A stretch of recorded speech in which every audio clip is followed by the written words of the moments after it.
நாம் இன்றைக்கி புரட்டாசி மாதம் ஸ்பெஷலாக திருப்பதி லட்டு எப்படி வீட்லேயே ரொம்ப சுலபமாக செய்கிறதுன்னு தான் பார்க்க போகிறோம். இதோட டேஸ்ட் வந்துட்டு பக்காவாக இருக்கும், வாயில் போட்டதுமே கரைஞ்சிடும். இந்த திருப்பதி லட்டு எப்படி செய்கிறதுன்னு பார்க்குறதுக்கு முன்னாடி நம்மளோட தக்ஷி கிச்சனை இது வரைக்கும் சப்ஸ்கிரைப் பண்ணலைன்னா சப்ஸ்கிரைப் பண்ணிக்கோங்க. ஃபஸ்ட்டு இந்த சாஃப்டான லட்டு செய்கிறதுக்கு ஒரு பாத்திரத்தில் 3 டேபிள் ஸ்பூன் அரிசி மாவு சேர்த்துக்கோங்க. கூடவே 3 டேபிள் ஸ்பூன் சீனி சேர்த்துக்கோங்க. இப்போ பாத்திரம் மேலே ஒரு அரிப்பை எடுத்து வச்சுட்டு 1 கப்பு கடலை மாவை அளந்து சேர்த்துக்கோங்க. இப்போ இந்த கடலை மாவை நல்லா ஜலிச்சிடுங்க. ஜலிச்சதுக்கு அப்புறமா இது கூட பிஞ்சளவுக்கு 1/4 டீஸ்பூனை விட கொஞ்சம் கம்மியாக சோடா உப்பு சேர்த்துக்கோங்க. இப்போது இது கூட 1 கப்பு பால் சேர்த்துக்கோங்க. சேர்த்துட்டு இதை நல்லா மிக்ஸ் பண்ணிக்கோங்க. கொஞ்சம் கூட கட்டி இல்லாமல் நல்லா மிக்ஸ் பண்ணிவிடுங்க. நான் வந்துட்டு காய்ச்சி ஆற வச்ச பால் தான் சேர்த்துருக்கேன். இப்போ இதை நல்லா மிக்ஸ் பண்ணியாச்சு. மாவோட பக்குவத்தை பாருங்கள், ரொம்ப லூஸாகவும் இல்லை, அதே நேரத்தில் ரொம்ப கெட்டியாகவும் இல்லை. 1 கப்பு கடலை மாவுக்கு 1 கப்பு பால் சேர்த்து நல்லா மிக்ஸ் பண்ணிக்கோங்க. இப்போது ஒரு கடாயை எடுத்து அடுப்பில் வச்சுட்டு கடாயில் 1.5 கப்பு நெய் சேர்த்துக்கோங்க. இது வீட்லேயே ரெடி பண்ண நெய் தான். வீட்லேயே எப்படி நெய் செய்யணும்னு ஏற்கனவே வீடியோ போட்டிருக்கேன், லிங்க் டிஸ்கிரிப்ஷனில் தரேன், வேணுங்கிறவங்க செக் பண்ணி பாருங்கள். இப்போது நெய் நல்லா சூடானதுக்கு அப்புறமா மீடியம் ஃப்ளேமுக்கு மாற்றிக்கோங்க. இப்போ கலந்து வச்சுருக்க மாவுலேருந்து 1 கரண்டி எடுத்து இந்த மாதிரி கண்ணாப்பையில் ஊற்றிக்கோங்க. டைரெக்டாக நெய்யில் செய்கிற மாதிரி ஊற்றிக்கணும். இப்போது கரண்டியை லைட்டாக சேக் பண்ணி விட்டுக்கோங்க. 1 கரண்டி மாவு ஊற்றினா போதும், அதுக்கு மேலே ஊற்ற வேண்டாம். இது மாதிரி நீங்கள் பண்ணும்போது பூந்தி வந்து நல்ல மணியாக அழகாக முத்து போல் இருக்கும். லைட்டாக அந்த சலசலப்பு அடங்கினதுக்கு அப்புறமா கரண்டி வச்சு லைட்டாக மிக்ஸ் பண்ணி விட்டுக்கோங்க. இந்த பூந்தி வந்து லைட்டாக கலர் சேஞ்ச் ஆகணும். இப்போ பாருங்கள், லைட்டாக கலர் சேஞ்ச் ஆகி வந்திருக்கு. இந்த ஸ்டேஜ் வந்ததும் பூந்தி எல்லாத்தையுமே வெளியில் எடுக்க ஆரம்பிச்சிடுங்க. வெளியில் எடுக்க ஆரம்பிக்கும் போது தீயை குறைச்சி வச்சுக்கோங்க. நெய் நல்லா சூடாக இருக்கிறதுனால பூந்தியோட கலர் வந்து சேஞ்ச் ஆக ஆரம்பிச்சிடும். அதனால சீக்கிரமாகவே அந்த பூந்தி எல்லாத்தையுமே நெய்யிலேருந்து வெளியில் எடுத்துருங்க. மீடியம் ஃப்ளேமில் வச்சுட்டே பூந்தி எல்லாத்தையுமே பொரித்து எடுத்துக்கோங்க. அடுத்த டைம் நீங்கள் பூந்திக்கு மாவு ஊற்றுறதுக்கு முன்னாடி கண்ணாப்பையை கழுவிட்டு தொடச்சிட்டு அதுக்கப்புறமா மாவு ஊற்றி பொரிச்சுக்கோங்க. இது போலவே எல்லா பூந்திகளையும் பொரித்து எடுத்துகிட்டு ஒரு தட்டில் எடுத்து வச்சுக்கோங்க.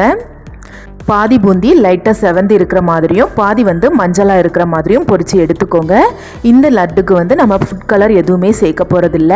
அதனால இந்த மாதிரி நீங்கள் பொரித்து எடுத்தீங்கன்னா தான் திருப்பதி லட்டு கரெக்டாக எக்ஸாக்டாக அதே கலரில் கிடைக்கும். இப்போது பூந்தி எல்லாமே ஒரு பக்கமாக இருக்கட்டும். அடுப்பில் ஒரு கடாயை வச்சுட்டு 1 கப்பு சீனி சேர்த்துக்கோங்க. கூடவே 1/2 கப்பு தண்ணியும் சேர்த்துட்டு ஸ்டவ்வை ஆன் பண்ணிக்கோங்க. இப்போ கரண்டி வச்சு இந்த சீனி முழுமையாக கரையிற வரைக்கும் இதை கலந்து விட்டு கொதிக்க வச்சுக்கோங்க. சீனி கரைஞ்சதுக்கு அப்புறமா ஒரு 5 நிமிஷத்துக்கு இதை நல்லா கொதிக்க வச்சுக்கோங்க. 5 நிமிஷத்தில் இந்த பாகு கொஞ்சம் கெட்டியாக ஆரம்பிச்சிடும். கெட்டியானதுக்கு அப்புறமா தீயை குறைச்சி வச்சுட்டு இந்த மாதிரி கரண்டியில் எடுத்துகிட்டு லைட்டாக தொட்டு பாருங்கள், ஒரு கம்பி மாதிரி வரும். இப்போ வந்து நமக்கு பாகு கரெக்டான பக்குவத்தில் இருக்குது. இப்போது இந்த பாகுக்குள்ளே நம்ம ஏற்கனவே பொரித்து வச்சுருக்க பூந்தி எல்லாத்தையுமே சேர்த்துடலாம். எல்லா பூந்தியுமே சேர்த்துட்டு அடுப்பை ஆஃப் பண்ணிட வேண்டாம். அடுப்பை ஆன்லேயே வச்சுட்டு நல்லா மிக்ஸ் பண்ணி விட்டுக்கோங்க. இந்த சீனி பாகு வந்து இந்த பூந்தி எல்லாத்துலேயுமே படுற மாதிரி நல்லா மிக்ஸ் பண்ணி விட்டுக்கோங்க. இப்போ இதை நல்லா மிக்ஸ் பண்ணி விட்டதுக்கு அப்புறமா அடுப்பை ஆஃப் பண்ணிவிட்டு மூடி போட்டுட்டு ஒரு 10 நிமிஷத்துக்கு இதை அப்படியே விட்டுடுங்க. 10 நிமிஷத்துலேயே இந்த பூந்தி எல்லாமே அந்த சீனி பாகை நல்லா உறிஞ்சி எடுத்துக்கும். பாருங்கள், அழகாக உறிஞ்சி எடுத்துகிட்டு நல்லா ஜூஸியாக இருக்குது. இப்போது ஒரு மிக்ஸி ஜாரில் கொஞ்சமாக இந்த பூந்தி எல்லாத்தையுமே போட்டுட்டு கொரப்பாக அரைச்சிட்டு நான் வந்து அதே கடாய்க்குள்ளே போடுறேன். நீங்கள் வந்து வேறொரு பாத்திரத்தில் வேணாலும் போட்டுக்கலாம்.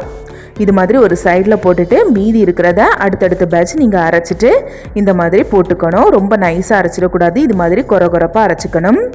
இப்போது அடுப்பில் ஒரு தடுக்கா பேனை வச்சுட்டு 2 டேபிள் ஸ்பூன் நெய் சேர்த்துக்கோங்க. நெய் உருகுனதும் 10 முந்திரி பருப்பு, 10 கிஸ்மிஸ் பழத்தையும் சேர்த்துட்டு லைட்டாக வறுத்துக்கோங்க. இந்த ரெண்டுமே லைட்டாக செவந்து வர வரைக்கும் வறுத்துட்டு அடுப்பை ஆஃப் பண்ணிவிட்டு இதை அப்படியே எடுத்துகிட்டு போயிட்டு நம்ம அரைச்சி வச்சுருக்க பூந்தி கூட சேர்த்துடலாம். சூடாக இருக்கும்போதே சேர்த்துக்கோங்க. இப்போ இது கூட 5-6 ஏலக்காயை இடிச்சிட்டு சேர்த்துக்கோங்க.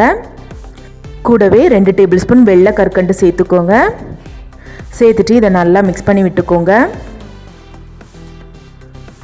இப்போது கோயிலில் இருக்கிற மனம் வர்றதுக்காக இது கூட ஒரு பிஞ்சளவுக்கு இந்த அளவுக்கு ஒரு சின்ன துண்டு பச்சை கற்பூரத்தை கையாலேயே இந்த மாதிரி பொடி பண்ணி சேர்த்துக்கோங்க. இந்த மாதிரி விரலால் நசுக்கினீங்கன்னா அழகாக பொடி மாதிரி வந்துடும். இப்போ இந்த பச்சை கற்பூரத்தையும் சேர்த்துட்டு நல்லா மிக்ஸ் பண்ணி விட்டுக்கோங்க. திருப்பதி லட்டுக்கு கண்டிப்பாக கொஞ்சமாக பச்சை கற்பூரம் சேர்க்கணும். அப்போ தான் அந்த மனம் வந்து நமக்கு கிடைக்கும்.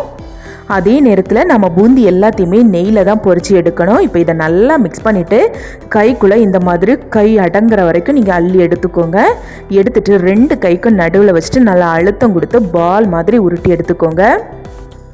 திருப்பதி லட்டு மாதிரியே நல்லா பெருசாக இருக்கணும்ல, அதுக்காக தான் இந்த மாதிரி. நீங்கள் குட்டி குட்டியாக உருட்டி எடுக்கிறதா இருந்தாலும் எடுத்துக்கலாம். நான் வந்துட்டு எக்ஸாக்டாக அங்கே கிடைக்கிறது போலவே நல்லா பெருசாக இருக்கணும் அப்படிங்கிறதுக்காக இந்த மாதிரி பெருசாக பிடிச்சி எடுக்கிறேன். கைக்குள்ளே வச்சு நல்லா அழுத்தம் கொடுத்து உருட்டி எடுக்கணும். அப்போ தான் இந்த லட்டு வந்து உடையாமல் அழகாக ரவுண்டாக வரும். இது போலவே மீதி இருக்கிறது எல்லாத்தையுமே உருட்டி எடுத்துக்கோங்க. எடுத்துகிட்டு ஒரு தட்டில் வச்சுக்கோங்க. இப்போ நான் எல்லாத்தையுமே உருட்டி எடுத்தாச்சு. எனக்கு 4 பெரிய லட்டும் ஒரு குட்டி லட்டும் கிடச்சிருக்கு. இப்போ இந்த லட்டை அப்படியே எடுத்துகிட்டு போயிட்டு கொஞ்சம் நேரம் வெயிலில் காய வைங்க, இல்லைனா ஃபேனுக்கு கீழே வச்சுக்கோங்க. அது கொஞ்சம் செட் ஆகணும். அதுக்கப்புறமா நீங்கள் சர்வ் பண்ணுங்கள். இப்போ பாருங்கள், ட்ரை ஆனதுக்கு அப்புறமா காமிக்கிறேன். அப்படியே திருப்பதியில் கிடைக்கிற லட்டு போலவே இருக்கும். டேஸ்ட்டும் அட்டகாசமாக இருக்கும். கண்டிப்பாக செஞ்சு பாருங்கள். நல்லா சாஃப்டாக ரொம்ப ரொம்ப டேஸ்ட்டாக இருக்கும். கண்டிப்பாக எல்லோருமே இந்த திருப்பதி லட்டுவை வீட்டில் செஞ்சு பாருங்கள். செஞ்சு பார்த்துட்டு டேஸ்ட் எப்படி இருந்துச்சு அப்படிங்கிறத மறக்காமல் கமெண்டில் ஷேர் பண்ணுங்கள். இப்போ நான் உடச்சி காமிக்கிறேன் பாருங்கள், எவ்வளோ சாஃப்டாக இருக்குது பாருங்கள். டேஸ்ட் அல்டிமேட்டாக இருக்கும். வாயில் வச்சதுமே கரைஞ்சிடும். கண்டிப்பாக இந்த சாஃப்டான திருப்பதி லட்டுவை வீட்டில் செஞ்சு பாருங்கள். உங்கள் எல்லாத்துக்குமே இந்த திருப்பதி லட்டு பிடிச்சிருந்தா வீடியோக்கு லைக் பண்ணுங்கள், கமெண்ட் பண்ணுங்கள், உங்களோட ஃப்ரெண்ட்ஸ் அண்ட் ஃபேமிலி கூடயும் ஷேர் பண்ணுங்கள். அப்படியே நம்மளோட தக்ஷன் தக்ஷி கிச்சனையும் சப்ஸ்கிரைப் பண்ணி சப்போர்ட் பண்ணுங்கள்.